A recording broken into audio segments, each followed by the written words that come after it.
అన్నమయ్య జిల్లాలో CPM party వారం రోజుల పాటు జిల్లాలో ఉన్నటువంటి అన్ని గ్రామాలని దాదాపుగా మా పార్టీ పర్యటించింది. ప్రజల సమస్యలను నేరుగా తెలుసుకునేటటువంటి ప్రయత్నం చేశాం. ఏ గ్రామానికి పోయినా తాగునీటి సమస్య ఈ జిల్లాలో చాలా తీవ్రంగా ఉంది. కనీసం 10 రోజులకు కూడా ఒకసారి నీళ్లు అందనటువంటి గ్రామాలు కూడా ఈ జిల్లాలో ఉన్నాయి. కొన్ని గ్రామాల్లో నీళ్లు పుష్కలంగా ఉన్నా సరే రోడ్డు పాలవుతున్నటువంటి పరిస్థితి ఉంది. ఆ గ్రామంలో ఉన్నటువంటి కూలీలు పనులకు వెళ్ళిపోతున్నారు. వాళ్ళు ఇళ్ళ కాడ ఉన్నప్పుడు నీళ్లు వదలక అట్లా వేస్ట్ అవుతున్నటువంటి పరిస్థితి కూడా ఈ జిల్లాలో మేము చూసాం. కాబట్టి ఈ జిల్లాలో తాగునీటి సమస్య పరిష్కరించాలి అని అంటే వెంటనే తాగునీటి ఎమర్జెన్సీ ప్రకటించాలి. మొత్తం ప్రాధాన్యత తాగునీటి సమస్యకి ఇవ్వాలి. కాబట్టి ప్రైవేట్ బోర్లన్నింటినీ కూడా హ్యాండ్ ఓవర్ చేసుకొని, ట్యాంకర్లన్నింటినీ హ్యాండ్ ఓవర్ చేసుకొని అత్యంత ప్రాధాన్యత తాగునీటికి ఇవ్వాలని సిపిఎం తరఫున మేము డిమాండ్ చేస్తున్నాం. దాంతోపాటుగా ఈరోజు జిల్లాలో ఉచిత ఇసుక అందజేస్తామని చెప్పి ప్రభుత్వం ప్రకటన చేస్తుంది. దానికి తగినట్లుగానే చియేరు నది పైన రిచ్ ఏర్పాటు చేయడం జరిగింది. ప్రత్యేకించి మదనపల్లిలో టిప్పర్ డ్రైవర్లందరూ కూడా, ఓనర్లందరూ కూడా ముఠాగా ఏర్పడి చియేరు రిచ్ నుంచి తీసుకొచ్చే రసీదు పేరుతోనే అటు వాయిల్పాడు సిటిఎం ప్రాంతాల నుంచి ఇసుకని ఏర్లలో, వంకలు, వాగుల్లో, చెరువులలో ఉన్నటువంటి ఇసుకనంతటినీ కూడా అక్రమంగా తరలించేసి అధిక ధరలకు అమ్ముకుంటున్నారు.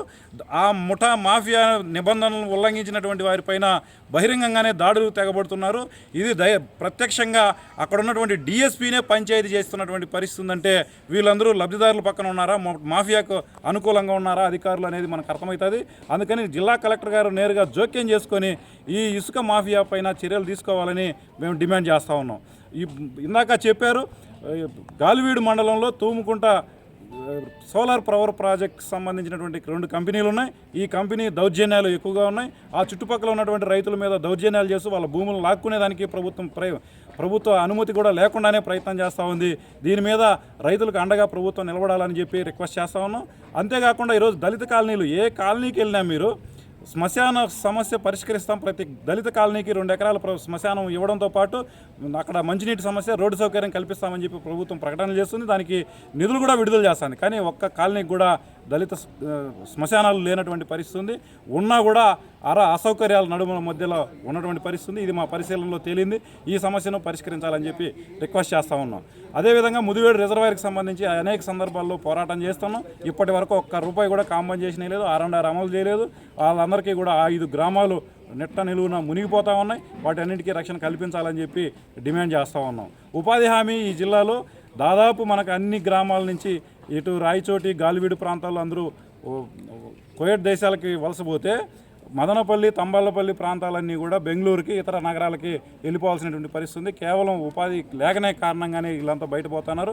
కాబట్టి తక్షణం ఉపాధి హామీని పటిష్టపరిచి ₹600 వేతనం ఇవ్వడానికి ప్రయత్నాలు చేయాలని చెప్పి సిపిఎం పార్టీ తరఫున మేము డిమాండ్ చేస్తున్నాం. ఈ సమస్యల పరిష్కారం కోసం రాబోయే కాలంలో పెద్ద ఎత్తున ఉద్యమం చేస్తామని చెప్పి కూడా హెచ్చరిస్తున్నాం. కలెక్టర్ గారు వెంటనే స్పందించాలని రిక్వెస్ట్ చేస్తూ ఉన్నాం.